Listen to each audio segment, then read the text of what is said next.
वालेकुम वारस वारस तोले बेच दूर बेचना दुकानों किट्ठे करना बेच एक बच्ची 3.5 साल की बूढ़ी बीमारियां की मोटी बड़ी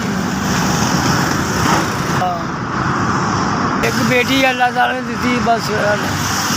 देर ना दी साइकिल से चलिया नहीं जाना चलती नहीं पई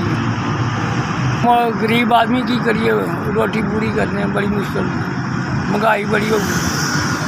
रोटी खा के बनाया कुछ नहीं 20 साल होए तोड़े गई उम्र 55 साल हो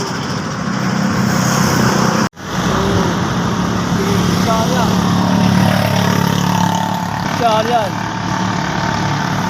यार ना जिंदगी तंदुरुस्ती दे मेरी मदद की 4,000 रुपया दिता